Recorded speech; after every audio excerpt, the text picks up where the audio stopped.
الحمد لله رب العالمين والصلاة والسلام على أشرف الأنبياء والمرسلين أما بعد فأعوذ بالله من الشيطان الرجيم من همزه ونفخه ونفسه بسم الله الرحمن الرحيم رب اشرح لي صدري ويسر لي أمري واحلل عقدة من لساني يفقه قولي اللهم انفعنا بما علمتنا وعلمنا ما ينفعنا وزدنا علما فبشر عباد الذين يستمعون القول فيتبعون أحسنه أولئك الذين هداهم الله وأولئك هم أولو الألباب أعوذ بالله من الشيطان الرجيم بسم الله الرحمن الرحيم ومنهم من عاهد الله لئن آتانا من فضله لنصدقن ولنكونن من الصالحين ومنهم من عاهد الله اور ان میں سے وہ بھی ہیں جو جنہوں نے عہد کیا اللہ تعالیٰ سے لئن آتانا من فضلہ البتہ اگر اس نے دیا ہمیں اپنے فضل سے لنصدقن البتہ ہم ضرور صدقہ کریں گے ولنکونن من الصالحین اور البتہ ہم ضرور ہو جائیں گے نیک لوگوں میں سے ومنہم اور ان میں سے کن میں سے منافقین میں سے اس سورۃ توبہ کے اندر ومنہم اتنی مرتبہ آیا کہ صحابہ کرام کہنے لگے کہ ہمیں تو لگا کہ اللہ تعالیٰ دیکھیں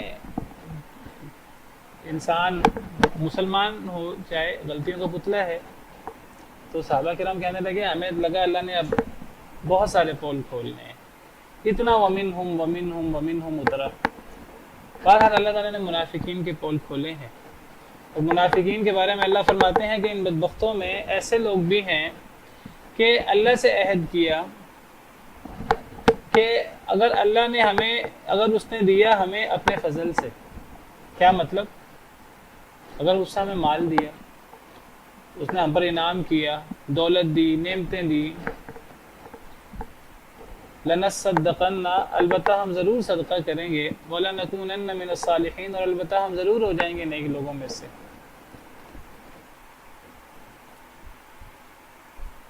بہت سارے لوگ وہ اللہ سے اس قسم کے معاہدے کرتے رہتے ہیں، اللہ سے دعائیں کرتے رہتے ہیں، اور دعاؤں کے اندر اللہ سے بڑے بڑے وعدے بھی کر لیتے ہیں، بڑی بڑی قسمیں بھی اٹھا لیتے ہیں۔ خوش نصیب ہے وہ لوگ جو وعدے کرتے ہیں اور وعدے کر کے پھر ان وعدوں پر پیرا دینے کی کوشش کرتے ہیں اور پھر وہ اس کے مطابق عمل کرتے ہیں۔ یہ تو وہ لوگ ہیں کہ جو سچے ہیں، جن کو اللہ تعالیٰ کہتے ہیں اولئک هم الصادقون، یہ سچے ہیں، انہوں نے جو وعدہ کیا سچ کر دکھایا۔ تو بہت سارے لوگ کہتے ہیں جب دیکھتے ہیں لوگوں کو، اللہ نے لوگوں کو مال دیا ہے اور وہ دیکھتے ہیں لوگ خرچ کرتے ہیں اللہ کے راستے میں، تو ایسے بھی اللہ والے لوگ ہوتے ہیں کہ وہ کہتے ہیں کہ اللہ تعالیٰ ہمیں بھی مال دے تو ہم بھی صدقہ کریں، ہم بھی نیکی کریں۔ اگر سچے دل سے کوئی اس قسم کی بات کرے اور اس قسم کا وعدہ کرے تو حدیث مبارکہ میں ہے کہ 4 طرح کے لوگ ہیں اس دنیا میں، مفہوم بیان کر رہا ہوں، حدیث مبارکہ صحیح ہے۔ 4 طرح کے لوگ ہیں، ایک وہ لوگ ہیں جنہیں اللہ نے علم دیا ہے، مال دیا ہے، وہ اس مال کو اللہ کے حکم کے مطابق خرچ کرتے ہیں، جہاں اللہ نے حکم دیا وہاں خرچ کرتے ہیں، اللہ کا شکریہ ادا کرتے ہیں، اور تو یہ سب سے افضل لوگ ہیں۔ پھر نبی صلی اللہ علیہ وسلم نے فرمایا کہ دوسری قسم ان لوگوں کی ہے کہ جن کے پاس علم تو ہے مال نہیں ہے، تو جب وہ دیکھتے ہیں کہ مالدار لوگ، نیک لوگ، اللہ نے انہیں مال دیا ہے تو اللہ کی نعمتوں کو استعمال بھی کرتے ہیں، اللہ کا شکریہ بھی ادا کرتے ہیں اور آگے اس مال کو اللہ کے حکم کے مطابق خرچ بھی کرتے ہیں۔ تو ایسے لوگ جنہیں اللہ نے علم دیا ہے مال نہیں دیا تو اللہ سے دعا کرتے ہیں اللہ تعالیٰ ہمیں بھی مال دے دے، ہم بھی پہلی قسم کے لوگوں کی طرح ہم آپ کا شکریہ ادا کریں، اس مال کو جہاں آپ نے حکم دیا وہاں خرچ کریں، تو ہم بھی ان بہترین مقام کے حقدار بنیں جن کا آپ نے وعدہ کیا ہے اس قسم کے لوگوں سے۔ تو نبی صلی اللہ علیہ وسلم فرماتے ہیں کہ یہ لوگ مقام مرتبے میں پہلی قسم کے لوگوں کی طرح ہیں، چاہے یہ مال ان کے پاس نہیں ہے لیکن یہ انہوں نے اللہ سے یعنی وہ اللہ سے دعا کرتے ہیں اللہ تعالیٰ اگر آپ ہمیں بھی مال دے دیں ہم بھی پہلے قسم کے لوگوں کی طرح اس مال کو اچھے طریقے سے خرچ کریں گے، اس مال کا حق ادا کریں گے۔ اب چاہے ان کے پاس مال نہیں آتا اس دعا کے باوجود بھی، لیکن جب انہوں نے سچے دل سے یہ بات کہی ہے تو پھر ایسے لوگ مقام مرتبہ میں پہلی قسم کے لوگوں کی طرف۔ پھر نبی صلی اللہ علیہ وسلم نے فرمایا کہ تیسری قسم کے لوگ ہیں، میں آپ کے سامنے حدیث، اصل میں بہتر یہی ہوتا ہے کہ الفاظ سامنے ہوں۔ نبی صلی اللہ علیہ وسلم کے مبارک الفاظ میں جو برکت اور خیر ہوتی ہے وہ بہرحال ہمارے مفہوم میں تو نہیں ہو سکتی۔ لَنَصَّدَّقَنَّ وَلَنَكُونَنَّ مِنَ الصَّالِحِينَ، یہ تو منافقوں کی بات ہے، ہم صدقہ کریں گے اور ہم نیک لوگوں میں سے ہو جائیں گے۔ تو میں ذکر کر رہا تھا کہ جو لوگ اللہ سے اس قسم کی بات کرتے ہیں، اس قسم کا وعدہ کرتے ہیں اور اس قسم کی دعا کرتے ہیں، دو طرح کے لوگ ہوتے ہیں۔ ایک وہ لوگ ہیں جو مومن ہیں، میں ابھی ان کی بات کر رہا تھا۔ تو یہ ترمذی کی حدیث ہے اور امام ترمذی فرماتے ہیں یہ حدیث حسن صحیح ہے۔ تو اس حدیث مبارکہ میں ہے کہ نبی صلی اللہ علیہ وسلم نے فرمایا کہ دنیا میں 4 قسم کے لوگ ہیں۔ ایک وہ شخص ہے جسے اللہ نے مال بھی دیا اور علم بھی دیا ہے، فَهُوَ يَتَّقِي فِيهِ رَبَّهُ، وہ اس میں اپنے رب سے ڈرتا ہے، اس مال میں یا علم میں، اور صلہ رحمی بھی کرتا ہے، وَيَعْلَمُ لِلَّهِ فِي حَقًّا، اور وہ جانتا ہے کہ اس میں اللہ کا حق ہے۔ فَهَذَا بِأَفْضَلِ الْمَنَازِلِ، یہ شخص سب سے بلند مرتبے والا ہے۔ دوسرا شخص وَعَبْدٍ رَزَقَهُ اللَّهُ عِلْمًا، جسے اللہ نے علم دیا ہے، وَلَمْ يَرْزُقْهُ مَالًا، اسے اللہ نے مال نہیں دیا، فَهُوَ صَادِقُ النِّيَّةِ، یہ سچی نیت والا ہے۔ یقول، یہ کہتا ہے، یعنی اللہ سے دعائیں کرتا ہے، اللہ سے کہتا ہے، لو ان لی مالا، اگر میرے پاس مال ہوتا، لعملت بعمل فلان، تو میں فلاں شخص کی طرح عمل کرتا، یعنی پہلے شخص کی طرح جسے اللہ نے علم بھی دیا، مال بھی دیا، اور اس مال کو اللہ کے حکم کے مطابق خرچ کرتا ہے۔ تو یہ دوسرا شخص کے پاس مال نہیں ہے، علم ہے، تو یہ لیکن نیت اس کی سچی ہے، یہ اللہ سے دعا کرتا ہے کہ اگر میرے پاس مال ہوتا تو میں پہلے شخص کی طرح عمل کرتا۔ تو نبی صلی اللہ علیہ وسلم نے فرمایا فَهُوَ بِنِيَّتِهِ، اس کو اس کی نیت کے مطابق اجر ملے گا، مال ملے نہ ملے، یہ اس مال کو خرچ کرے نہ کرے، سچی نیت ہے، اچھا اس کا پروگرام ہے، یہ اللہ سے اچھا وعدہ کر رہا ہے، چونکہ یہ سچی نیت والا ہے، اللہ کو پتہ ہے اللہ نے دیا نہیں ہے، اللہ کو پتہ ہے اللہ دے تو یہ خرچ بھی کرے گا۔ تو اللہ فرماتے، نبی صلی اللہ علیہ وسلم فرماتے ہیں کہ یہ اس کو اس کی نیت کے مطابق اجر ملے گا، اس نے عمل کیا نہیں لیکن اجر پا گیا۔ فَأَجْرُهُمَا سَوَاءٌ، ان دونوں لوگوں کا اجر برابر ہے، پہلے دوسرے شخص کی طرح، اگرچہ پہلا شخص زیادہ افضل ہے لیکن بہرحال یہ اجر میں اس کے قریب ہے۔ تیسرا شخص وَعَبْدٍ رَزَقَهُ اللَّهُ مَالًا وَلَمْ يَرْزُقْهُ عِلْمًا، تیسرا شخص جسے اللہ نے مال دیا، علم نہیں دیا، فَهُوَ يَخْبِطُ فِي مَالِهِ بِغَيْرِ عِلْمٍ، وہ بغیر علم کے مال میں گڑبڑ کرتا رہتا ہے۔ لا يتقی فیہ ربا، نہ اللہ سے ڈرتا ہے، نہ صلہ رحمی کرتا ہے، نہ اللہ کے حق اس میں جو مال میں ہے وہ ادا کرتا ہے۔ فہذا بأخبث المنازل، یہ بدترین شخص ہے۔ اور چوتھا شخص وعبد لم يرزقه اللہ مالا ولا علما، نہ مال نہ علم ہے، کچھ بھی نہیں ہے، وہ کہتا ہے لو ان لی مالا، اگر میرے پاس مال ہوتا، لعملت به بعمل فلان، تو میں فلاں شخص کی طرح عمل کرتا۔ کون سے شخص کی طرح؟ وہ تیسرا شخص ہے جس کے پاس مال ہے، علم نہیں ہے، اور وہ اس مال میں اللہ کا حق نہیں پہچانتا اور بدترین شخص ہے۔ تو چوتھا شخص وہ کہتا ہے کہ میرے پاس بھی مال ہوتا ہے، میں بھی خوب عیش کرتا، میں بھی فلاں شخص کی طرح ہوتا، یعنی تیسرے شخص کی طرح۔ تو نبی صلی اللہ علیہ وسلم نے فرمایا فَهُوَ بِنِيَّتِهِ، اس شخص کو اس کی نیت کے مطابق اجر ملے گا، اس کے پاس مال ہے بھی نہیں اور اس کو گناہ مل رہا ہے، کیونکہ یہ مالدار لوگوں کو مثال بنا رہا ہے، ایسے مالدار لوگوں کو اپنے ذہن میں کہ جو مال کا حق ادا نہیں کرتے، جو مال میں عیاشی کرتے ہیں اور دنیا بھول کر وہ مال میں مگن ہو جاتے ہیں۔ اس کے پاس مال ہے، نہ مال ہے نہ علم ہے، لیکن اس کی نیت یہ ہے کہ میرے پاس مال ہوتا تو میں بھی تیسرے شخص کی طرح مال کو ضائع کرتا، عیش و عشرت کرتا، میں بھی عیش کرتا اور یہ کرتا۔ فَوِزْرُهُمَا سَوَاءٌ، ان کا وزر برابر۔ تو اب یہ دیکھیے، یہ تو ہے نیک شخص کہ جو اللہ سے وعدہ کرتا ہے اللہ مجھے مال دے تو میں اس مال کو، جس کو اللہ نے مال دیا ہے، علم دیا ہے، وہ خرچ کرتا ہے، میں بھی اس کی طرح خرچ کروں۔ تو ایسے شخص کو اللہ مال دے یا نہ دے، دونوں صورتوں میں اس کا اجر پہلے شخص کی طرح ہو گیا۔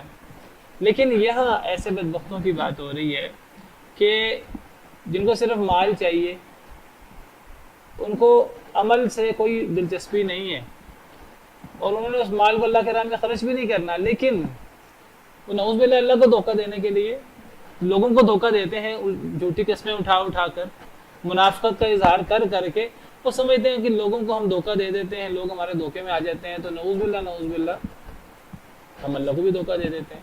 تو اللہ سے دعائیں کرتے ہیں، اور دعائیں کرتے ہوئے کیا کہتے ہیں؟ اے اللہ تعالیٰ مال دے دے، ہم صدقہ کریں گے، ہم نیکی کا کام کریں گے، ہم مال کو خرچ کریں گے، یہ کریں گے وہ کریں گے، لیکن ان کی نیت صحیح نہیں ہے، ان کو صرف مال سے مطلب ہے۔ تو یہ ہم صدقہ کریں گے اور ہم نیک ہو جائیں گے، یہ تو ایسی باتیں ہی ہیں۔ تو لوگ، اور ان میں سے ان منافقین میں وہ بھی ہے جو اللہ سے معاہدہ کرتا ہے، اللہ سے عہد کرتا ہے اور کہتا ہے کہ اگر اللہ نے ہمیں اپنا فضل دیا تو ہم ضرور صدقہ کریں گے اور ضرور ہو جائیں گے نیک لوگوں میں سے۔ اس آیت کریمہ سے پتہ لگا کہ مال ہمیشہ منحوس نہیں ہوتا، ہمیشہ، یعنی بعض لوگ سمجھتے ہیں کہ مال ایک نحوست ہے، مال نحوست بھی ہوتا ہے اور نحوست نہیں بھی ہوتا، مال فضل بھی ہوتا ہے اللہ تعالیٰ کا۔ یہاں مال کو اور اس قسم کی نعمتوں کو اللہ کا فضل قرار دیا گیا، تو مال فضل بھی ہوتا ہے،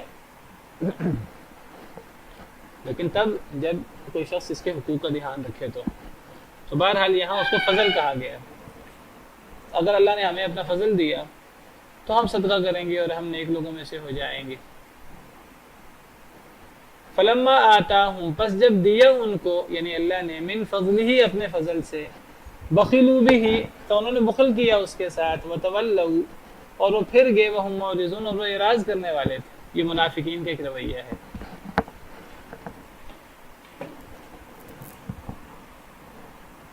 تو منافقین کا کردار اس صورت کریمہ میں بڑا کھول کر واضح کیا گیا ہے۔ ایک تو صدقات کے معاملے میں نبی صلی اللہ علیہ وسلم کو بلیم کرتے ہیں، کہتے ہیں نبی نے انصاف نہیں کیا، اور وجہ کیا ہے کہ ان کو ان کی توقع کے مطابق مل نہیں رہا۔ اگر ان کو اللہ کا رسول دے دیتے مال تو خوش ہو جاتے، مال نہیں ملا جیسے ہم نے پیچھے پڑھا تو یہ ناراض ہو جاتے ہیں، اور پھر نبی کو بلیم کرتے ہیں، نبی انصاف نہیں کر رہا، کچھ لوگوں کو زیادہ دے رہا ہے، ہمیں نہیں دے رہا۔ اور پھر اللہ سے دعائیں کرتے ہیں جھوٹی قسم کی، اللہ سے جھوٹے وعدے کرتے ہیں، اگر اللہ ہمیں مال دے، اپنا فضل دے تو ہم خوب صدقہ کریں گے، ہم خوب نیک ہو جائیں گے، لیکن جب اللہ ان کو اپنا فضل دیتا ہے، مال دیتا ہے، تو پھر یہ بخل شروع کر دیتے ہیں، منہ موڑ لیتے ہیں، اعراض کرنے والے ہوتے ہیں۔ اس کی سزا پھر کیا ہے اللہ کے ہاں؟ فَأَعْقَبَهُمْ نِفَاقًا فِي قُلُوبِهِمْ، پس پیچھے لگا دیا ان کے نفاق، فی قلوبہم، ان کے دلوں میں، اللہ نے فَأَعْقَبَهُمْ نِفَاقًا فِي قُلُوبِهِمْ، پس پیچھے لگا دیا، یعنی اللہ نے ہم ان کے، عقب پیچھے لگا دیا، یہ عقب سے ہے، عقب کا مطلب پیچھے، فعقب، پس اللہ نے پیچھے لگا دیا ان کے، نفاقاً، نفاق، یعنی ان منافقین کے، فی قلوبہم، ان کے دلوں میں، یعنی اللہ نے ان کو اس جھوٹے وعدے کرنے کی سزا یہ دی کہ اللہ نے ان کے دلوں میں نفاق ڈال دیا۔ الی یوم یلقونہ، اس دن تک جس دن یہ اللہ سے ملاقات کریں گے۔ کس دن اللہ سے ملاقات ہوگی؟ قیامت کے دن، جب حساب کتاب ہوگا۔ یعنی اتنا منحوس قسم کا نفاق ان کے دلوں میں اللہ نے ڈال دیا کہ وہ اب قیامت کے دن تک ان کے دلوں میں رہے گا، ان کے دلوں سے نکل نہیں سکے گا قیامت تک، یعنی مرتے دم تک، قبر میں بھی ان کی جان نہیں چھوڑے گا، اور یہ قیامت کے دن تک جو ہے یہ نفاق ان کے دلوں میں رہے گا۔ کیوں؟ بما اخلف اللہ، اس وجہ سے جو انہوں نے خلاف ورزی کی اللہ تعالیٰ سے، ما وعدوہ، جو انہوں نے اللہ سے وعدہ کیا تھا، وبما کانوا یکذبون، اور اس وجہ سے جو وہ جھوٹ بولتے تھے۔ دیکھیے، اللہ کسی کو مال دے اس کے مانگے بغیر اور وہ مال کا حق ادا نہ کرے تو یہ گناہ ہے بہت بڑا۔ اللہ کسی پر انعام کرے، کسی کو مال دے، وہ شکریہ ادا نہ کرے اور وہ اس مال کا حق ادا نہ کرے، یہ بہت بڑا گناہ ہے۔ لیکن اس سے بڑا گناہ یہ ہے کہ بندہ اللہ سے مال مانگ کر لے اور یہ وعدہ کر کے لے کہ اللہ تعالیٰ اگر تو ہمیں مال دے دے تو ہم خوب صدقہ کریں گے اور ہم نیک ہو جائیں گے، اور پھر وہ بخل کرے، تو یہ بدترین گناہ ہے، یہ اس سے بھی بڑا گناہ ہے۔ یہ ایسے ہی اس کی آپ مثال سمجھیں کہ جیسے ہم نے پیچھے پڑھا کہ انبیاء کرام علیہ السلام معجزات لاتے ہیں اللہ کے حکم سے، نبی معجزہ کوئی اللہ کی نشانی پیش کرے، قوم نہ مانے تو کفر ہے، انکار ہے، بہت بڑا گناہ ہے۔ لیکن اگر کوئی قوم معجزہ مانگ کر پھر اس معجزے کا انکار کرے تو یہ زیادہ بڑا گناہ ہے. اور اس کی کیا سزا ہے؟ دونوں میں فرق ہے دونوں باتوں میں. ایک ہے کہ نبی کوئی معجزہ پیش کرے اللہ کے حکم سے، قوم نہ مانے، یہ بھی کفر ہے، یہ بھی گناہ ہے بہت بڑا. اور ایک ہے کہ کوئی قوم نبی سے ایک معجزے کا مطالبہ کرے کہ اللہ یہ معجزہ دکھا دے تو ہم آپ کو نبی مان لیں گے، اور جب وہ نبی اللہ کے حکم سے وہ معجزہ دکھا دے اور قوم انکار کر دے تو یہ اس سے بڑا گناہ ہے. دونوں میں کیا فرق ہے؟ قرآن کریم میں ہم نے پڑھا ہے یہ موضوع کئی مرتبہ. ہاں، جو دوسری صورت ہے کہ جب کوئی قوم مانگ کر معجزہ لے تو پھر اس کو مہلت نہیں ملتی، پھر اگر وہ انکار کرے تو فوری عذاب آتا ہے. لیکن اگر اللہ تعالیٰ بن مانگے معجزہ دیں اور پھر بھی قوم انکار کرے، دیکھیے ہے وہ بھی کفر ہے، وہ بھی انکار، وہ بھی کفر ہے وہ بھی، لیکن اس میں پھر مہلت مل جاتی ہے. اور کئی ایسے لوگ ہیں جو بعد میں اسلام بھی قبول کر لیتے ہیں فوری اگر نہ بھی کریں. تو مطلب یہ ہے کہ اللہ سے مانگ کر کوئی چیز لی جائے اور پھر اس کو جھٹلایا جائے تو یہ یعنی جس طرح دنیا میں لوگوں کو دھوکہ دیا جاتا ہے، تو کیا جو بندہ یہ کام کرتا ہے وہ اللہ کو دھوکہ دینے کی کوشش کرتا ہے؟ تو یہ بہت بڑا گناہ ہے. اللہ سے مانگ کر ایک چیز لی. اور دیکھیے یہ تو کوئی بندہ دعا کرے اللہ تعالیٰ مال دے دے تو ہم مال کا حق ادا کریں گے اور ہم صدقہ کریں گے، اور پھر وہ اللہ کا وعدہ پورا نہ کرے تو اس کی سزا صرف عام نفاق نہیں ہے، ایسا نفاق جو قیامت تک انسان کے دل میں وہ گھس جائے اور پھر وہ نہ نکلے. تو یہ بہت بڑی سزا ہے. یہ تو وعدہ ہے مال کا، اللہ مال دے دے تو ہم یہ کریں گے. ہم نے اللہ تعالیٰ سے ایک اور وعدہ بھی کیا ہوا ہے، لا الہ الا اللہ محمد رسول اللہ پڑھ کے، کہ اللہ کو رب ماننے کا، نبی صلی اللہ علیہ وسلم کو رسول ماننے کا. یہ بھی ہم نے وعدہ کیا ہے. یہ وعدہ کر کے پھر اس وعدے کا پاس نہ رکھنا. ہم نے اللہ سے مانگ کر امانت لی ہوئی ہے. انا عرضنا الامانۃ علی السماوات والارض والجبال فابین ان یحملنها واشفقن منها وحملها الانسان. ہم نے امانت کو پیش کیا تھا آسمان، زمین، پہاڑوں پر. تو ان بڑی بڑی مخلوقات نے تو وہ تو ڈر گئے، سب انہوں نے اٹھانے سے انکار کر دیا اس امانت کو، اس ذمہ داری کو. وحملها الانسان، انسان نے اسے اٹھا لیا. انسان نے کہا میں اس کا حق ادا کروں گا. تو جب انسان نے یہ امانت لے لی، اب امانت لینے کے بعد جب وہ انکار کرتا ہے تو یہ پھر کتنا بڑا گناہ ہے. اللہ سے وعدہ کر لیا، وعدہ الست، توحید کا وعدہ کر لیا. اللہ نے پوچھا کہ کیا مجھے رب مانتے ہو؟ وَإِذَا أَخَذَ رَبُّكَ مِن بَنِي آدَمَ مِن ظُهُورِهِمْ ذُرِّيَّتَهُمْ وَأَشْهَدَهُمْ عَلَىٰ أَنفُسِهِمْ أَلَسْتُ بِرَبِّكُمْ. اللہ نے انہیں گواہ بنایا. اللہ تعالیٰ نے حضرت آدم علیہ السلام کی پشت سے ان کی اولاد نکالی اور اللہ نے انہیں گواہ بنایا کہ میں تمہارا رب نہیں ہوں. سب نے کہا کہ اے اللہ ہمارے رب ہیں. تو انہیں اللہ سے وعدہ کیا اور وعدہ کر کے پھر اب اس وعدے کا انکار کرے. تو ایک ہے وعدہ کیے بغیر کوئی بندہ انکار کرے، وہ بھی بہت بڑا گناہ ہے. لیکن ایک ہے ایک بندہ وعدہ کرے اور پھر وعدہ کر کے جھٹلا دے. دیکھیے کوئی بندہ اللہ سے وعدہ کرے اور پھر وعدہ کر کے وعدے کا پاس کرے تو اس کا اجر بھی بہت بڑا ہے اور اللہ کے نزدیک بہت قابل تعریف ہے. اللہ نے تعریف کی ہے ان لوگوں کی جو جنگ بدر میں شریک نہیں ہو سکے، وہ مسلمان.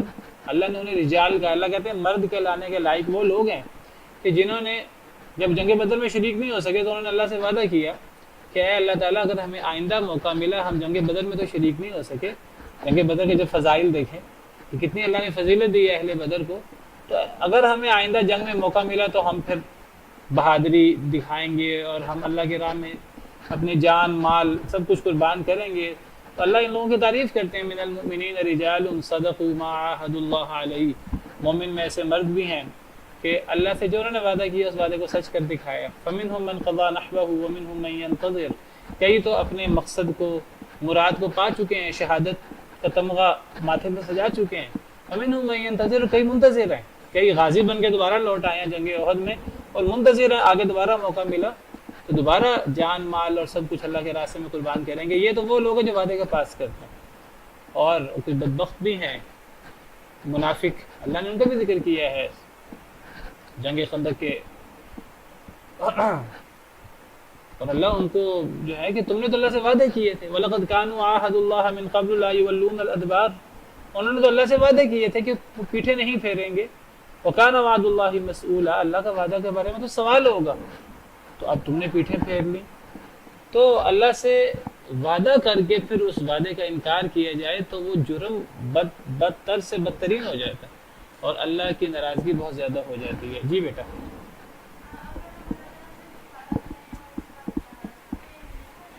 جی منت ماننا، ہاں بیٹا منت ہوتی ہے، تو جب ہم کہیں اللہ تعالیٰ، اگر ہم اللہ سے نظر مان لیں، منت مان لیں کہ اگر اللہ ہمارا یہ کام کر دیں تو ہم پھر روزہ رکھیں گے، ہم یہ نیکی کریں گے، تو اگر اللہ وہ کام کر دے اور ہم اس وعدے کو پورا نہ کریں تو اس کی بہت بڑی سزا ہے اللہ کے ہاں، بہت بڑی سزا ہے اس کی، کہ وعدہ کر کے پھر اللہ سے وعدہ کر کے، یعنی لوگوں سے وعدہ کر کے انسان وعدہ توڑے تو وہ منافق ہوتا ہے، اور اگر اللہ سے وعدہ کر کے وعدہ توڑے گا تو وہ کتنا بڑا جرم ہوگا۔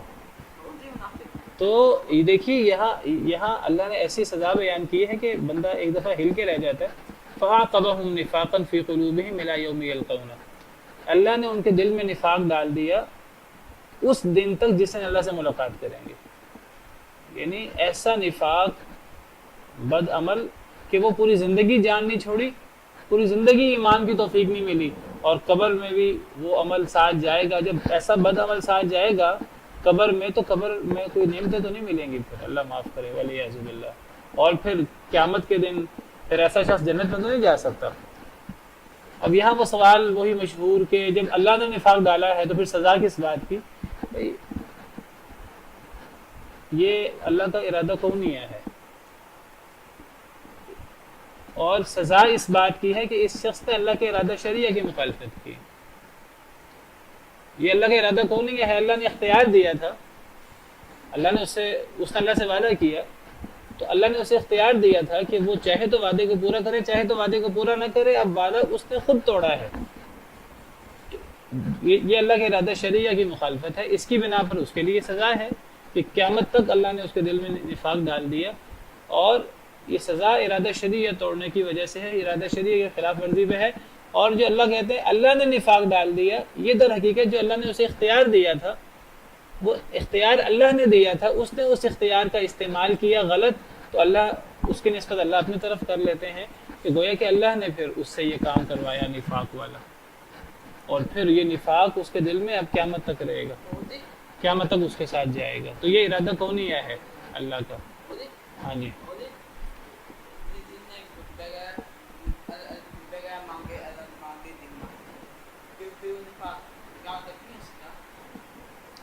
بیٹا، جو اللہ سے وعدہ نہ کرے اور پھر اللہ کسی کو مال دیں اور پھر بھی وہ مال کو خرچ نہ کرے تو یہ بھی بہت بڑا گناہ ہے، وہ بہت بڑا گناہ ہے، لیکن یہ زیادہ بڑا گناہ ہے۔ کوئی اگر اللہ سے وعدہ کر کے، اللہ سے وعدہ کرے کہ اگر اللہ مال دے گا تو میں اللہ کے راستے میں خرچ کروں گا، پھر وہ خرچ نہ کرے تو پھر یہ تو بہت بڑا گناہ ہے۔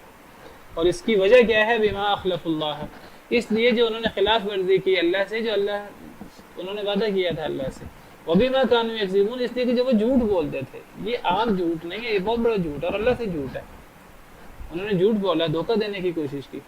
أَلَمْ يَعْلَمُوا أَنَّ اللَّهَ يَعْلَمُ سِرَّهُمْ وَنَجْوَاهُمْ، کیا نہیں جانا انہوں نے کہ اللہ جانتا ہے ان کی پوشیدہ باتوں کو بھی، وَنَجْوَاهُمْ، اور ان کی سرگوشیوں کو بھی، یعنی اللہ تو پوشیدہ باتوں اور سرگوشیوں کو بھی جانتا ہے، تو اللہ کو یہ جو اللہ سے وعدے کر کے پھر وعدے کا انکار کر دیتے ہیں، تو اللہ کو اس گناہ کا اور ان کے اتنے بڑے بلنڈر کا اللہ کو پتہ ہی نہیں لگے گا۔ یہ ڈانٹنے کا انداز ہے کہ کیا انہیں نہیں پتا کہ اللہ تو پوشیدہ باتیں بھی جانتے ہیں، یہ تو کتنی کھلی بات ہے جس کو انہوں نے انکار کیا ہے، کتنے بڑے بلنڈر کا انہوں نے ان سے جو ہے سرزد ہوا ہے۔ تو اللہ تو پوشیدہ باتیں بھی جانتے ہیں، اللہ تو سرگوشیاں بھی جانتے ہیں۔ وَأَنَّ اللَّهَ عَلَّامُ الْغُيُوبِ، اور بے شک اللہ تعالیٰ تو بہت جاننے والا ہے غیب کو بھی، اللہ تو غیب کی باتیں جانتے ہیں، یہ تو سامنے کی بات ہے، تو اللہ ان چیزوں سے صرف نظر کیسے کریں گے؟ اللہ ہرگز صرف نظر نہیں کریں گے۔ مراد کیا ہے؟ سزا، اور بدترین سزا، والعیاذ باللہ۔ چلیں باقی انشاءاللہ نماز کے بعد اعوذ باللہ من الشیطان الرجیم بسم اللہ الرحمن الرحیم الذين يلمزون المتطوعين من المؤمنين في الصدقات والذين لا يجدون إلا جهدهم فيسخرون منهم سخر الله منهم ولهم عذاب أليم الذين يلمزون المتطوعين، وہ لوگ جو الزام دیتے ہیں، المتطوعین نیکی کرنے والوں کو. المتطوعین یہ جمع ہے المتطوع کی. متطوع جو لوگ عرب علاقوں میں رہے ہیں تو وہاں جس طرح ہمارے ہاں کسی کو مولوی کہا جاتا ہے تو عرب علاقوں میں ایسے شخص کو متطوع کہا جاتا ہے. متطوع کا کیا مطلب ہوگا؟ یعنی اپنی خوشی سے نیکی کرنے والا. یعنی اگر کوئی چیز فرض ہو، جیسے روزے فرض ہیں، تو یہ ہے یعنی یہ ایسی چیز ہے جو ہم پر فرض ہے. اگر کوئی نفلی روزے رکھے تو اس کو ہم عربی زبان میں کہیں گے تطوعاً. کوئی بندہ روزے رکھے تو قرآن کریم میں فمن تطوع خیرا فہو خیر اللہ، جو خوشی سے نیکی کرے. فمن تطوع خوشی سے، یعنی تطوع اس میں طا واو عین ہے، طوعاً خوشی سے ایک کام کرنا، اور کرہن ایک کام نہ خوشی سے کرنا. طوعاً و کرہن ہم اردو میں استعمال کرتے ہیں. فلاں کام تو طوعاً و کرہن کرنا پڑے گا. کیا مطلب؟ یعنی فلاں کام تو خوشی یا ناخوشی سے دونوں حالتوں میں کرنا پڑے گا. تو طوعاً ہوتا ہے خوشی سے، اور اسی سے باب تفاعل ہے تطوع. اسی اسم فاعل ہے متطوع، تو تا اس کی طا میں اس کا ادغام ہوا ہے. تو الذین یلمزون المتطوعین، تو متطوع کا مطلب ایسا شخص جو خوشی سے نیکی کرتا ہے، نیکی کرنے والا. تو عرب علاقوں میں کوئی بندہ دیندار ہو، نیک ہو، داڑھی والا ہو، ایسے بندے کو متطوع کہتے ہیں. جیسے ہمارے ہاں میں نے ذکر کیا مولوی لفظ جیسے آج یعنی کوئی اتنا اچھا سمجھا نہیں جاتا، ورنہ ایک زمانہ تھا کہ ہمارے ہاں مولوی اللہ والا، نیک لوگوں کو مولوی کہا جاتا تھا، علماء کو. آج طالبان میں اور افغانستان میں آج ملا یا مولوی آج بھی کہا جاتا ہے، اور عزت کا لفظ ہے. تو بہرحال المتطوع ایسے لوگ جو نیکی کرنے کی کوشش کرتے ہیں، جو دل کی خوشی سے نیکی کرنے کی کوشش کریں. وہ لوگ جو الزام دیتے ہیں المتطوعین نیکی کرنے والوں کو، من المؤمنین ایمان والوں میں سے، فی الصدقات صدقات میں، والذین لا یجدون اور ان لوگوں کو بھی یعنی الزام دیتے ہیں لا یجدون جو نہیں پاتے الا جہدہم مگر اپنی طاقت جتنی وہ طاقت رکھیں. جہد کہتے ہیں ایسی چیز جو انسان کوشش کرنے کے بعد، جو چھوٹی موٹی چیز انسان صدقہ کر سکے اپنی پوری کوشش کرنے کے باوجود، اب جس کو ہم کہتے ہیں حتی المقدور. جو لوگ نہیں پاتے مگر اپنی کوشش، جتنی کوشش وہ کر سکیں اتنا وہ تھوڑا بہت صدقہ پاتے ہیں. فیسخرون منہم، تو یہ ان سے مذاق اڑاتے ہیں، ان کا یہ مذاق اڑاتے ہیں، ان کا یہ ان سے مذاق کرتے ہیں.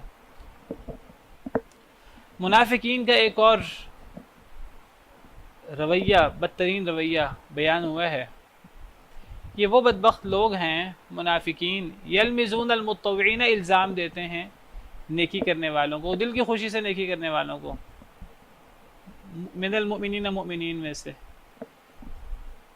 اس سے پتہ لگا مؤمنین کو الزام دینا، اگرچہ یہاں تو صدقے کے بارے میں الزام کی بات ہو رہی ہے، مؤمنین کو خوشی سے نیکی کرنے والوں کو الزام دینا، برا بلا کہنا منافقین کی صفت ہے.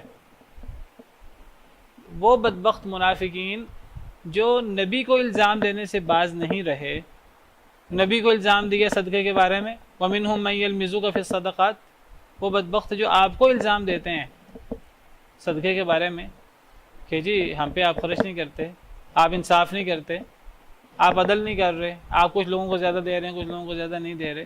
جو نبی صلی اللہ علیہ وسلم پہ الزام لگاتے ہیں، جو مذاق اڑانے پہ آئیں، تو اللہ رسول، اللہ کی آیتیں بھی ان کے استہزاء سے اور ان کے مذاق سے اور ان کے خوض لہو العب، اس سے اللہ رسول اور دین نہیں بچ پاتا، تو پھر اللہ والے وہ کس کھیت کی مولی ہیں ان کے نزدیک. تو ایسے لوگ اللہ والوں کو الزام دیتے ہیں.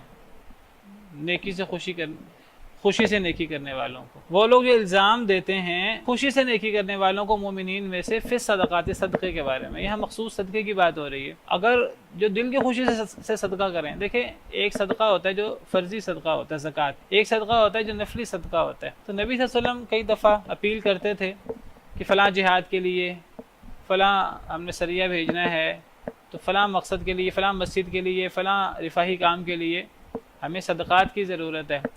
تو صحابہ کرام جتنا حد المقدور وسعت ان کی ہوتی تھی، وہ بڑھ چڑھ کر صدقہ کرنے کی کوشش کرتے تھے۔ نبی صلی اللہ علیہ وسلم کی پکار پر، آپ کی اپیل پر لبیک کہتے تھے۔ اس سے پتہ لگتا ہے کہ اپنی ذات کے لیے مانگنا پسندیدہ نہیں ہے، لیکن انسان اللہ کے لیے، اللہ کے دین کے لیے، دوسروں کے لیے، ویلفیئر کے لیے انسان مانگے، تو یہ تو نبی صلی اللہ علیہ وسلم صحابہ کرام میں اعلان کرتے تھے کہ کون ہے جو اللہ کے لیے مسجد بنائے، اللہ جنت میں اس کا گھر بنا دے گا۔ کون ہے کہ جو یہ کنواں اللہ کے لیے خرید کر آزاد کرے، میں اسے جنت کی ضمانت دیتا ہوں۔ نبی صلی اللہ علیہ وسلم انہیں اللہ کی طرف سے جنت کی ضمانت دیا کرتے۔ تو صحابہ کرام آپ کی اپیل پر، آپ کی اس دعوت پر لبیک کہتے، بڑھ چڑھ کر حصہ لیتے۔ سیدنا عثمان رضی اللہ عنہ، دیگر صحابہ کرام رضوان اللہ علیہم اجمعین۔ یہ بدبخت منافقین دو قسم کے مومنوں کو الزام دیتے تھے صدقات کے بارے میں۔ کن دو قسم کے مومنین کو؟ ایک تو وہ مومنین جو دل کی خوشی سے صدقہ کرتے، مالدار ہوتے اور دل کی خوشی سے صدقہ کرتے، تو یہ ان کو الزام دیتے۔ کیا الزام دیتے؟ کہ بھئی یہ تو دکھا کر صدقہ کر رہے ہیں، یہ چھپا کر صدقہ نہیں کر رہے، یہ تو اصل میں ریاکاری کرنا چاہتے ہیں، یہ تو لوگوں کے سامنے اپنے آپ کو بڑا نیک ثابت کرنا چاہتے ہیں۔ بھئی جب نبی کریم صلی اللہ علیہ وسلم کہہ رہے ہیں کہ جس صدقے میں کہ جہاد کے لیے جانا ہے تو خرچ کرو، صحابہ کرام بڑھ چڑھ کر خرچ کرتے۔ اب ظاہری بات ہے کہ کئی جگہوں پر ظاہری خرچ کرنا پڑتا ہے، کئی جگہوں پر چھپا کے خرچ کرنا ہوتا ہے۔ ظاہری خرچ کرنا یہ بھی بڑی نیکی ہے اگر پیچھے مقصد ریاکاری نہ ہو، اور چھپا کر صدقہ کرنا، نفلی صدقہ، یہ بھی بڑی نیکی ہے۔ دونوں نیکیاں ہیں۔ اللہ نے سورہ بقرہ میں فرمایا ان تبدوا الصدقات فنعما ہی، اگر تم ظاہر کر کے صدقات کرو کتنی اچھی چیز ہے۔ وَإِن تُخْفُوهَا وَتُؤْتُوهَا الْفُقَرَاءَ فَهُوَ خَيْرٌ لَكُمْ، اگر تم چھپا کر کرو، فقیروں کو دو، تو یہ زیادہ بہتر ہے۔ تو دکھا کر صدقہ کرنا، ظاہر کر کے، یہ بھی بڑی اچھی چیز ہے اگر اس کے پیچھے مقصد نیک ہے تو، یعنی اگر لوگوں کو ابھارنا مقصود ہے۔ اور جب نبی صلی اللہ علیہ وسلم اپیل کرتے تھے تو کئی صحابہ کرام لوگوں کو ابھارنے کے لیے کہتے تھے کہ ہم اتنا اعلان کرتے ہیں، ہم اتنا حصہ ڈالیں گے۔ سیدنا عثمان رضی اللہ عنہ آئے جنگ تبوک کے لیے، آپ نے اعلان کیا 100 اونٹ 100 اونٹ 100 اونٹ کئی دفعہ، اور پھر کتنا انہوں نے جو ہے وہ درہم و دینار اور اتنا انہوں نے خرچ کیا اللہ کے راستے میں، اور اسے لوگوں کو اتنی جو ہے وہ مہمیز ملی اور اتنا جذبہ ملا۔ نبی صلی اللہ علیہ وسلم نے فرمایا آج کے بعد عثمان جو بھی کرے، عثمان کو کوئی گناہ بھی نقصان نہیں دے گا۔ آپ اپنی جھولی میں وہ جو حضرت عثمان نے دیا تھا، آپ اس کو الٹ پلٹ کر رہے تھے، اور آپ خوشی سے آپ انہیں جنت کی بشارت سنا رہے تھے۔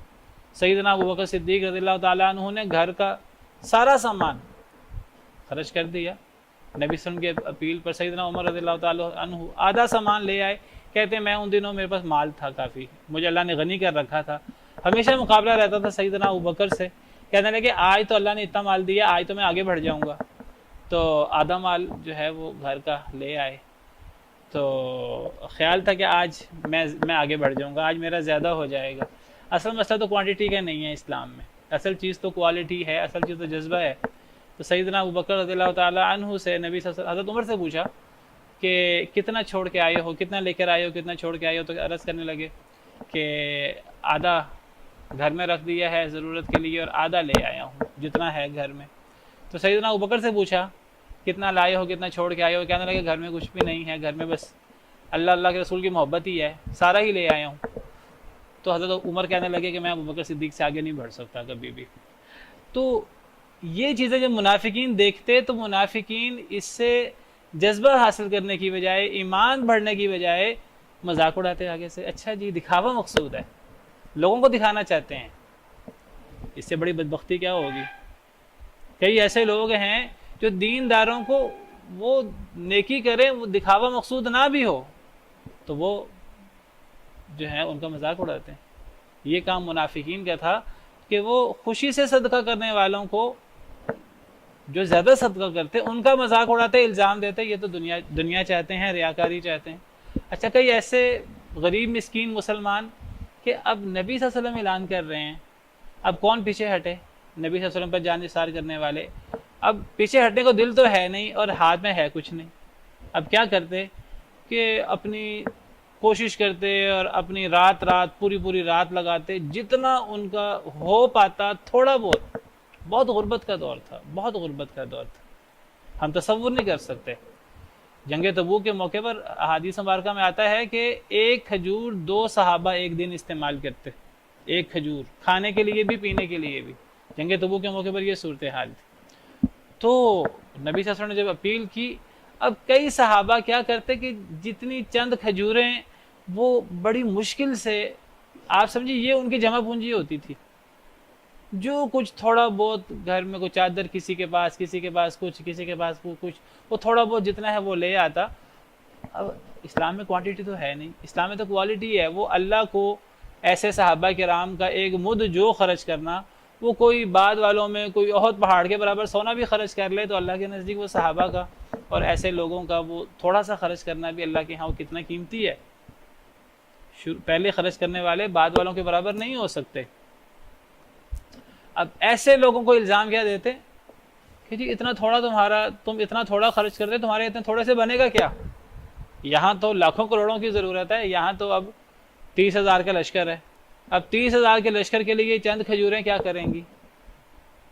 یہ منافقین کا رویہ، زیادہ خرچ کرنے والوں کو ریاکاری کا تانا دینا، اور جو تھوڑا بہت والذین لا یجدون الا جہدہم، وہ لوگ جو نہیں پاتے تھے مگر اپنی پوری کوشش کے بعد جو تھوڑا بہت ان کے پاس ہوتا تو وہ لے آتے۔ نبی صلی اللہ علیہ وسلم کیا کرتے؟ آپ تو اپریشیٹ کرتے تھے ہر ایک کو، آپ کیا کرتے؟ آپ اس کو سارے سامان پہ جتنا وہ ڈھیر کی صورت میں اتنا بڑا، آپ وہ ایک صحابی چند کھجوریں لے آئے، پوری رات محنت کی، کچھ بھی نہیں ہے تو جتنا ان سے ہو سکا پوری رات انہوں نے محنت کی اور محنت مزدوری کر کے جو چند کھجوریں ہو سکی تو وہ آپ سب کی خدمت میں لے آئے۔ نبی صلی اللہ علیہ وسلم نے اس کو سامان کے اوپر پھیلا دیا، آپ نے فرمایا پورے سامان میں برکت پڑ جائے گی۔ اصل چیز تو کوانٹٹی نہیں ہے، اصل چیز تو ہے وہ جذبہ، جس جذبے سے وہ صحابی لائے۔ ابھی بدبخت منافقین زیادہ خرچ کرنے والوں کو ریاکاری کا تانا دے رہے ہیں اور کم خرچ کرنے والوں کو جی اس سے بنے گا کیا؟ تو اللہ ان کا ذکر کر رہے ہیں، وہ لوگ جو الزام دیتے ہیں خوشی سے نیکی کرنے والوں کو مومنین میں سے صدقات کے بارے میں، اور ان لوگوں، اس سے مراد وہ لوگوں جو زیادہ خرچ کرتے تھے ان کو ریاکاری کا تانا دیا، الزام دیا خوشی سے نیکی کرنے کا، اور ان لوگوں کو جو نہیں پاتے تھے مگر اپنی کوشش، اپنی بڑی سخت قسم کی کوشش، بس اتنا ہی پاتے تھے جتنا سخت کوشش کر کے وہ تھوڑا بہت لے آتے، ان دونوں کو وہ الزام دیتے تھے کیا فَيَسْخَرُونَ مِنْهُمْ، مذاق اڑاتے تھے دونوں کا، یہ منافقین۔ تو اللہ فرماتے ہیں سخیر اللہ منہم، جو میرے نبی کے صحابہ کرام کے جذبے کا مذاق اڑائے، وہ زیادہ خرچ کریں تھوڑا خرچ کریں تو وہ میرے نبی کے صحابہ کا مذاق اڑاتے ہیں، اللہ ان کے ساتھ مذاق کریں گے، اللہ ان کو ان کے عمل کی طرح کی سزا دیں گے قیامت کے دن۔ وَلَهُمْ عَذَابٌ عَلِيمٌ، ان کے لیے دردناک عذاب ہوگا، بہت تکلیف دہ عذاب ہوگا کہ یہ ان لوگوں کے جذبے کا مذاق اڑاتے ہیں اور ان لوگوں کی نیکی کا مذاق اڑاتے ہیں۔ یہاں اللہ تعالیٰ کے لیے مذاق اڑانے کا ذکر آیا ہے کہ وہ مذاق کرتے ہیں ایمان والوں سے، صحابہ سے، تو اللہ ان کا تمسخر اڑائیں گے، اللہ ان کے ساتھ استہزاء کریں گے، ایسے منافقین سے قیامت کے دنیا میں آخرت میں۔ تو قرآن کریم میں اس قسم کی آیات ہیں جس میں اللہ تعالیٰ کے حوالے سے بعض ایسی صفات آئی ہیں کہ وہ صفات دیکھنے میں اللہ تعالیٰ کی صفات کمال کے مقابلے میں وہ یعنی وہ لگتا ہے کہ یہ اللہ کی صفات کیسے ہو سکتی ہیں۔ جیسے یہ منافقین نے تو مذاق اڑایا مسلمانوں کا، اب اللہ انہیں سزا دے یہ تو سمجھ آتی ہے، لیکن اللہ بھی ان کا مذاق اڑائیں گے تو کیا اللہ مذاق اڑاتے ہیں؟ اور یہ بات قرآن میں صرف یہاں نہیں ہے، یہ کئی مقام پر ہے۔ سورہ بقرہ کے شروع میں وَإِذَا خَلَوْا إِلَىٰ، منافقین کا ذکر ہے کہ جب ایمان والوں سے ملتے ہیں تو کہتے ہیں ہم ایمان لائے، وَإِذَا خَلَوْا إِلَىٰ شَيَاطِينِهِمْ، جب اپنے سرداروں سے، شیطانوں سے ملتے ہیں، یہودیوں سے، تو کہتے ہیں ہم تمہارے ساتھ ہیں، ہم تو مذاق اڑا رہے تھے، ہم تو استہزاء کر رہے تھے مسلمانوں کے ساتھ. تو وہاں بھی اللہ نے فرمایا اللہ یستہزئ بہم، اللہ ان کا مذاق اڑائیں گے. منافقین کے بارے میں ہی ایک جگہ پر اللہ فرماتے ہیں ان المنافقین یخادعون اللہ وہو خادعهم، منافق اللہ کو دھوکہ دینے کی کوشش کرتے ہیں اور اللہ انہیں دھوکہ دیں گے. ایک جگہ پر اللہ تعالیٰ انہی منافقین کے بارے میں پیچھے ہم نے پڑھا کہ نسوا اللہ فنسیہم، یہ بھی منافقین کے بارے میں کہ جب یہ اللہ کو بھول گئے تو اللہ انہیں بھول جائیں گے قیامت کے دن. تو یہ اللہ کا بھولنا، اللہ کا دھوکہ دینا، اللہ کا استہزاء کرنا منافقین کے ساتھ جب وہ مومنوں سے استہزاء کرتے ہیں، اللہ کا تمسخر اڑانا منافقین کا جب وہ مومنوں کے ساتھ تمسخر کرتے ہیں. اور وہ مکروا ومکر اللہ، انہوں نے مکر کیا اللہ کے ساتھ تو اللہ نے بھی مکر کیا. تو اس قسم کی آیات اور اس قسم کی صفات کا ہم کیا معنی کریں گے؟ تو یہی ہے ان آیات میں. سوال اس پہ یہ ہے کہ کیا اللہ کے شیان شان ہے کہ اللہ مذاق اڑائیں، اللہ تمسخر کریں؟ اللہ کی صفات کمال ہیں ساری. کیا اللہ کے شیان شان ہے کہ اللہ تعالیٰ دھوکہ دیں؟ ان المنافقین یخادعون اللہ وہو خادعهم. کیا اللہ بھی بھول جاتے ہیں؟ نسوا اللہ فنسیہم ومکروا ومکر اللہ، انہوں نے مکر کیا تو اللہ نے بھی مکر کیا. ومکروا، ان کا مکر کیا ہے؟ وہ بری تدبیر ہے، اور اللہ نے جو جواب میں کیا وہ اچھی تدبیر ہے. اصل میں اس پہ بعض لوگ سوال کرتے ہیں، اعتراض کرتے ہیں جی وہ اللہ ان کا دھوکہ دینا یا ان کا مکر انہی پہ لوٹا دیتے ہیں؟ اللہ ان کا مکر انہی پہ لوٹا دیتے ہیں. تو یعنی اللہ ان کے ساتھ مذاق نہیں اڑاتے، یعنی اللہ انہیں سزا دیتے ہیں، اللہ ان کے ساتھ تمسخر نہیں کرتے. کہ کیا یہ چیز اللہ کے شیان شان ہے؟ چلیں دیکھیے قرآن کریم میں ہم نے بتایا اس قسم کی آیات ہیں کہ وہ تو قرآن کریم میں اس قسم کی آیات صرف جواب میں آتی ہیں. پہلی بات تو یہ سمجھیے، کہیں بھی قرآن کریم میں اللہ کی صفات کے طور پر یہ بات نہیں ہے کہ اللہ تمسخر اڑانے والے ہیں، اللہ مذاق اڑانے والے ہیں، یہ بات کہیں بھی قرآن کریم میں نہیں ہے. یا اللہ دھوکہ دینے والے ہیں. کوئی بندہ یہ کہے کہ قرآن کریم کی ان آیات سے پتہ لگا کہ اللہ کی صفات میں سے ایک صفت دھوکہ دینا بھی ہے، نعوذ باللہ نعوذ باللہ، اللہ پر بہت بڑا الزام ہے. تو صرف سے نقص ہے دھوکہ دینا. یا کوئی بندہ کہے جی اللہ مذاق اڑانے والے ہیں، یا کوئی بندہ کہ اللہ بھولنے والے ہیں، یا کوئی بندہ اس قسم کی بات کرے اللہ مستہزئ ہیں، یہ اللہ کی صفات نہیں ہے. یہ اللہ کے ایسے افعال بیان ہوئے ہیں قرآن میں جو مقابلتاً بیان ہوئے ہیں، جو ان کے رد عمل میں بیان ہوئے ہیں. یہ جو رد عمل میں ایک چیز بیان ہوتی ہے تو ضروری نہیں اس سے وہی چیز مراد ہو. میں آپ کو اس کی مثال دیتا ہوں. یہ اصل میں علم بلاغت کے اندر ایک اصطلاح ہے جس کو مشاکلہ کہتے ہیں. یہ مشاکلہ کی قبیل سے ہے. مشاکلہ کیا چیز ہے؟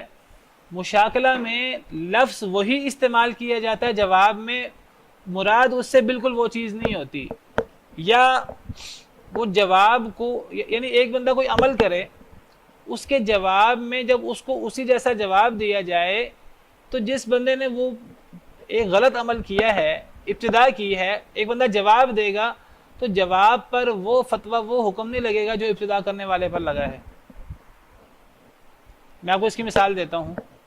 ایک بندہ کسی کو تھپڑ مارے، تھپڑ مارنا صحیح نہیں ہے نا.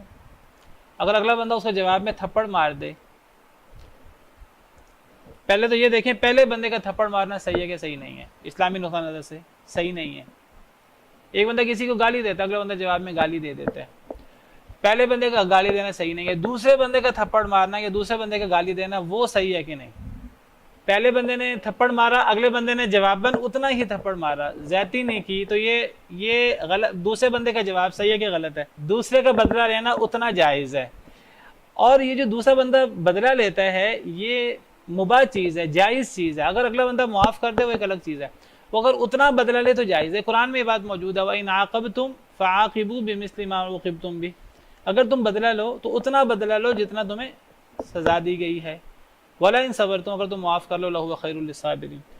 اچھا جب اللہ نے بدلہ لینا جائز قرار دے دیا برابر کا، زیادہ نہیں، جو زیادہ لے گا وہ زیادتی کرے گا، تو اس کا مطلب ہے پہلا بندہ جس نے زیادتی کی اس نے تو گناہ کیا. اگلے بندے نے جب بدلہ لیا تو بدلہ مباح ہے، وہ جائز ہے، بدلے کو گناہ تو نہیں کہا جائے گا. لیکن قرآن میں بدلے کو بھی برائی کہا گیا ہے. وَإِنْ عَاقَبْتُمْ فَعَاقِبُوا بِمِثْلِ مَا عُوقِبْتُمْ بِهِ، اگر تم سے زیادتی کی جائے، عقاب کیا جائے، تو تم بھی عقاب کرو. لفظ وہی استعمال کیا ہے. یا اس کی زیادہ بہتر مثال میں آپ کو سورہ بنی اسرائیل سے دیتا ہوں. اللہ فرماتے ہیں وَجَزَاءُ سَيِّئَةٍ سَيِّئَةٌ مِثْلُهَا. میں نے یہاں وضاحت بھی کی تھی جب ہم نے یہ صورت پڑھی تھی، وَجَزَاءُ سَيِّئَةٍ سَيِّئَةٌ مِثْلُهَا. کیا مطلب ہے اس کا؟ کہ برائی کا بدلہ اسی جیسی برائی ہوتی ہے. برائی کا بدلہ اسی جیسی برائی ہے. اب یہاں ایک سوال پیدا ہوتا ہے کہ جس نے برائی کی ابتدا کی اس کی تو برائی ہے، جس نے جواب دیا اسی جیسی برائی سے، کیا اس جواب کو برائی کہہ سکتے ہیں؟ نہیں کہہ سکتے. لیکن اللہ نے اسے برائی قرار دیا ہے. وہ برائی یعنی آپ اس کی مثال سمجھے، ایک بندہ کسی کو تھپڑ مارے، یہ برائی ہے، اس کا بدلہ وہ اتنا ہی تھپڑ مارے تو جائز ہے. اللہ اس کو برائی کہہ رہے ہیں جواب کو بھی. یہ اصل میں برائی نہیں ہے، اس کو مشاکلہ کہتے ہیں بلاغت کی اصطلاح میں. لفظ ایک ہی استعمال ہوا ہے، پہلا عمل برا ہے، اگلا عمل برا نہیں ہے. جب یہ بات سمجھ آ گئی تو پھر اب آپ اس پہ آ جائیے کہ جو اللہ تعالیٰ نے سزائیں بیان کی ہیں، یہ اصل میں ساری کی ساری سزائیں ہیں. یعنی اگر منافق مذاق اڑائیں تو اللہ جواباً ان کو اس کی سزا دیں گے. اگر وہ دھوکہ دیتے ہیں، اللہ کو دھوکہ دینے کی کوشش کرتے ہیں، اللہ جواباً سزا دیں گے، بدترین سزا دیں گے منافقین کو کہ اللہ کو دھوکہ دینے کی کوشش کرتے ہیں. اگر وہ مومنین کا تمسخر اڑاتے ہیں، اللہ جواباً ان کو اس کی بدترین سزا دیں گے. اب اللہ تعالیٰ اس سزا کا نام بھی وہی رکھتے ہیں جو عمل انہوں نے کیا ہے. اس کو مشاکلہ کہتے ہیں. وہ حقیقت میں ویسی چیز نہیں ہے. اس کا بالکل آپ اس وَجَزَاءُ سَيِّئَةٍ سَيِّئَةٌ مِثْلُهَا کو سامنے رکھیں، بات سمجھ آ جائے گی کہ برائی کا بدلہ اسی جیسی برائی ہے. بدلے میں تو جب بندہ برائی کرے وہ برائی ہے ہی نہیں، وہ تو مباح چیز ہے. اللہ نے اس کو برائی کہا ہے مشاکلت کی قبیل سے. وہ دیکھنے میں برائی ہے، حقیقت میں برائی نہیں ہے. تو جب اللہ تعالیٰ منافقین کے دھوکے کے جواب میں ان کو سزا دیں گے، اور ان کی سزا بھی وہ جس طرح منافقین دھوکہ دینے کی کوشش کرتے تھے اسی طرح کی سزا ہوگی. جیسے سورہ حدید میں ہے کہ سورہ حدید میں آتا ہے کہ جو مومن لوگ ہیں تو قیامت کے دن اندھیرا ہوگا، تو قیامت کے دن ایمان والوں کو نور ملے گا. نور ان کے آگے بھی بھاگے گا، ان کے دائیں بھی بھاگے گا. یوم تری المؤمنین والمؤمنات یسعی نورہم بین ایدیہم وبایمانہم. سورہ حدید میں ہے، آپ دیکھیں گے قیامت کے دن مومن مردوں اور ان کے مومن عورتوں کو کہ نور ان کے آگے اور ان کے دائیں بھاگ رہا ہوگا. جب منافق دیکھیں گے کہ مومنین کے پاس نور ہے، ہمارے پاس نور نہیں ہے، تو منافق کہیں گے کہ ہم بھی تو مومن تھے دنیا میں، ہم بھی تمہارے جیسے عمل کرتے تھے، ہم بھی تمہارے ساتھ تھے، ہمیں بھی نور دو کچھ. تو مومن کیا جواب دیں گے؟ جاؤ پیچھے جا کر نور لے آؤ. یوم یقول المنافقون والمنافقات للذین آمنوا انظرونا. ایمان والوں سے کہیں گے کہ ہمیں بھی مہلت دو، تھوڑا ہمارا بھی انتظار کر لو. نقتبس من نورکم، ہمارے پاس تو نور نہیں ہے، ہم تھوڑا سا تم سے نور لے لیتے ہیں. تو مومن کیا جواب دیں گے؟ قیل ارجعوا وراءکم فالتمسوا نورا. مومن کہیں گے جاؤ پیچھے جاؤ، پیچھے جا کر نور لے آؤ. کیا مراد ہے پیچھے سے؟ بعض مفسرین کہتے ہیں کہ میدان محشر میں ہم پیچھے سے آئے ہیں تو پیچھے سے نور لائیں، تم بھی پیچھے جا کے نور لے آؤ. پیچھے جائیں گے وہاں کچھ بھی نہیں ہوگا. بعض مفسرین کہتے ہیں پیچھے جاؤ سے مراد ہے دنیا میں جاؤ. اس نور کے لیے دنیا میں نیک عمل کرنے پڑتے ہیں، تم نے تو دنیا میں نیک عمل کیا ہی نہیں. تو جاؤ دنیا میں جا کر، اگر تم دنیا میں جا سکتے ہو، جا کر نیک عمل کر کے اس نور کو روشنی کرنے کا انتظام کرو. فضرب بینہم بسور لہ باب. پھر مومن اور منافقین میں ایک دیوار کھڑی کر دی جائے گی. اس دیوار میں دروازہ بھی ہوگا، اور اس دیوار کا ایک طرف کا حصہ جو مومنین کا ہے وہ بڑا ایک نعمتوں کی صورت کا ہوگا اور رحمت کی صورت میں ہوگا، اور جو منافقین کی طرف ہوگا وہ عذاب ہوگا، وہ آگ ہوگی. باطنہ فیہ الرحمۃ وظاہرہ من قبلہ العذاب. اس کا باطنی حصہ رحمت والا ہوگا اور اس کا جو ظاہری حصہ ہے وہ عذاب والا ہوگا. یہ سزا ہے منافقین کی قیامت کے دن، اور یہ سزا منافقین کی دنیا میں ان کے عمل کے قریب سزا ہے. اب منافقین جو مذاق اڑاتے تھے اور جو دھوکہ دیتے تھے اور جو مکر کرتے تھے، اور اسی طرح کفار اور جو بھول جاتے تھے، تو اللہ نے ان کی سزائیں لفظ وہی استعمال کیے ہیں. مراد اصل میں ہے اللہ سزا دیں گے انہیں یہ چیزیں اللہ نے مقابلتاً استعمال کی ہیں، مقابلے کے طور پر. تو مقابلے کے طور پر جب یہ چیز استعمال کی جائے تو یہ قابل مذمت نہیں ہے، یہ صفت نقص نہیں ہے، اور اس سے مراد ہو بہو وہ چیز ہوتی بھی نہیں ہے. اس سے مراد عذاب مراد ہے، لیکن چونکہ جیسا ان کا عمل ہے اسی عمل کے قریب قریب انہیں سزا ملے گی، تو وہی لفظ استعمال کر لیا گیا، جیسے وجزاء سیئۃ سیئۃ مثلھا ہے. اسی لیے مفسرین کرام کہتے ہیں، علماء کہتے ہیں کہ ان کو اللہ کی صفات کے طور پہ کبھی بیان نہ کیا جائے. یہ نہ کہا جائے کہ اللہ مذاق اڑانے والے ہیں، اللہ کو ساخر نہ کہا جائے، اسم فاعل کا صیغہ. اللہ کو مستہزئ نہیں کہا جائے گا، یہ اللہ کی صفات میں سے نہیں ہے. اللہ کو ماکر نہیں کہا جائے گا، وَمَكَرُوا وَمَكَرَ اللہ سے ماکر، مکر کرنے والا. اللہ کو ناسی نہیں کہا جائے گا، بھولنے والا. یہ جو اللہ تعالیٰ فرماتے ہیں منافق اللہ کو بھول گئے تو اللہ انہیں بھول جائیں گے. اللہ تو قرآن میں فرماتے ہیں وَمَا كَانَ رَبُّكَ نَسِيًّا، اللہ تو بھولتے ہی نہیں ہیں. پھر کیا مطلب اللہ انہیں بھول جائیں گے؟ مطلب اس کا یہ ہے اللہ انہیں بھول جائیں گے. قرآن کہتا ہے اللہ بھولتے نہیں ہیں، مطلب یہ ہے کہ پھر اللہ پرواہ نہیں کریں گے، یعنی وہ جہنم میں سڑ رہے ہوں گے.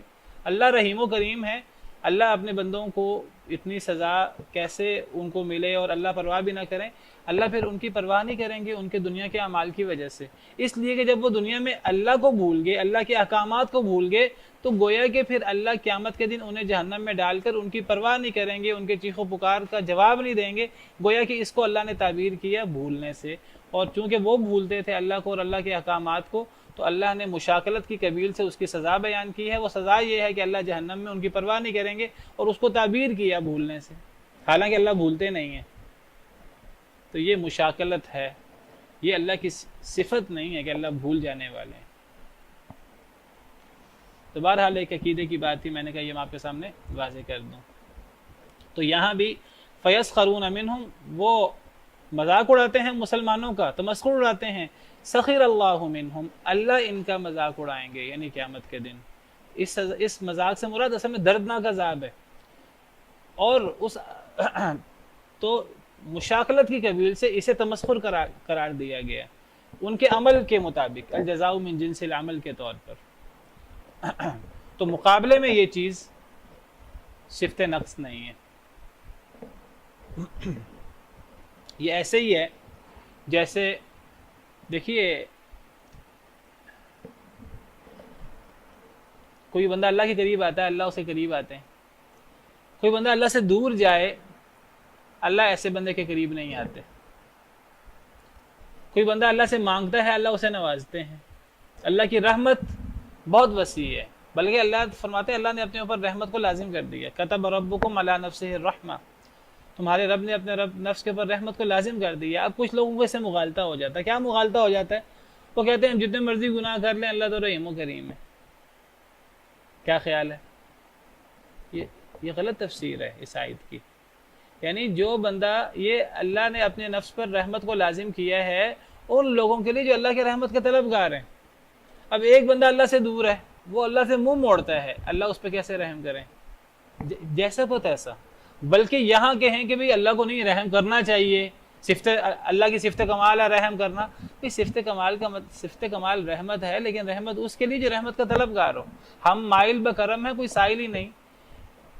اللہ سے کوئی مانگ کر تو دیکھے، تو اللہ تو دینے پر تیار ہے. کوئی اللہ سے مانگے نہ اور اللہ بدوبدی اس کو دیے جائیں، یہ صفت کمال نہیں ہے. بلکہ صفت کمال یہ ہے کہ کوئی اللہ سے بے پرواہی کرے تو پھر اللہ بھی اس کے ساتھ اس جیسا معاملہ کرے جس کو اللہ قرآن میں کہتے ہیں کہ نولیہ ما تولی. وہ جہاں جاتا ہے، جہاں پھرتا ہے ہم اس کو وہیں پھیر دیتے ہیں. ونصلہ جہنم، اسے جہنم میں داخل کر دیتے ہیں.